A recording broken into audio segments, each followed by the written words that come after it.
There probably is no more graphic an illustration of just how bad the coronavirus crisis is hitting India than this.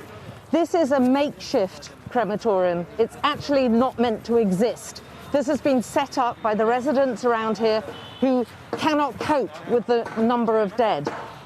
Behind me are all the funeral pyres that represent a mother, a father, a daughter, a son, an uncle, a loved one to someone, a friend to someone. Each one of those fires is a coronavirus death. And we have been watching, in just the last few minutes alone, they've been coming in virtually every second. They simply can't cope. And this is not one of the official funeral sites. This is an ad hoc one. One, they're bringing in the wood as we wait to prepare for yet more casualties coming in. And this is on top of the official sites, remember. Many of these people don't feel that they're represented in the country's statistics. They feel, even though India is facing not just a grim spike, it's almost like a consistent wall of coronavirus cases and deaths. They reckon this is just what one economist called the tip of an iceberg. That underneath that terrible grim statistic showing the huge number of cases and possibly the deaths that will follow, there's a much, much bigger, worse case scenario of numbers, who knows how many, who are unaccounted for, who are unlogged as coronavirus casualties, coronavirus cases, coronavirus deaths. We heard in just today, I think it's been very much compounded by the government, the local governments, the local authorities, very much being unprepared to cope with this second surge, of which they had plenty of warning following, as they were a cycle behind many other countries who were suffering their second surge, not least Britain. They instead embarked on a number of political rallies, all of them attracting hundreds, thousands of people. Their vaccine rollout has been a little bit, well, difficult to describe it as anything other than slightly chaotic, although they are vaccinating an awful lot of people. Because this country is so populous, it's actually only a few % of people who are actually vaccinated. And whilst they're still determinedly trying to roll out their vaccination, they haven't prepared for this huge spike and this huge sudden spike, which means that many of the hospitals, particularly in the north of the country, in where I am, in New Delhi, the capital, and other areas in the north, they have been left wanting for oxygen.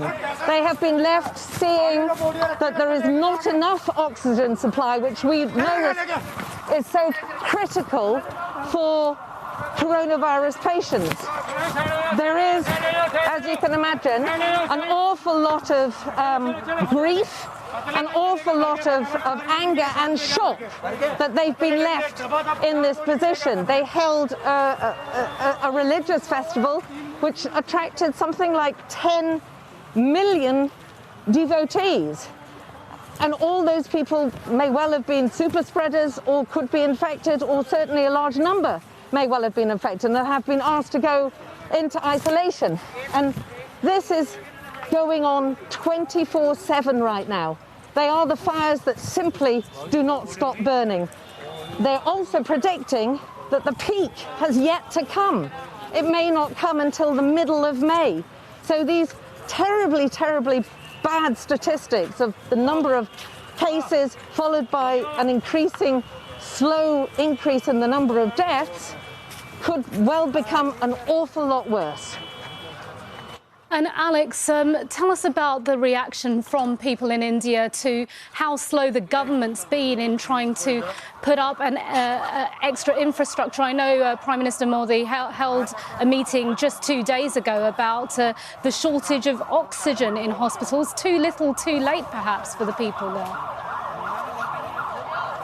Prime Minister Modi himself has been the object of much criticism because he has been an attendant and a leader of many of these political rallies. There are a number of elections going on across India, And as one Delhi resident told me, if you've got an election going on in your area, you pretty much, and you're a politician, you seem to be telling everyone there's no coronavirus.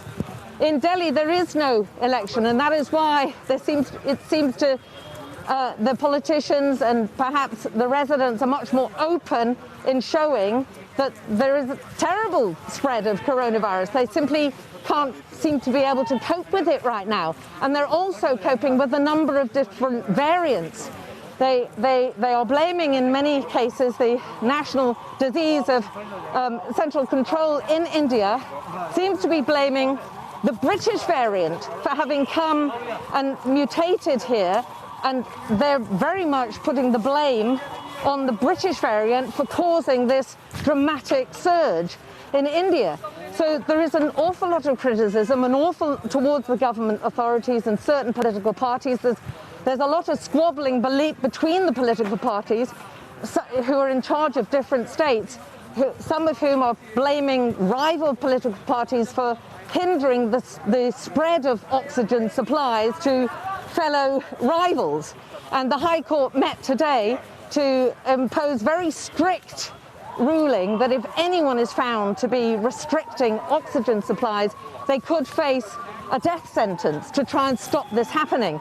We were outside a very long queue in the centre of the capital of private citizens who are lining up, having bought their own oxygen cylinders to fill them up to treat their relatives at home, because a lot of the people that we were speaking to today are very fearful about trying to take any sick relative into a hospital, which many of whom are saying they cannot cope and they haven't got the oxygen supplies to keep their relatives alive. In one hospital alone today in Delhi, 25 COVID patients died for lack of oxygen, according to the hospital administrators.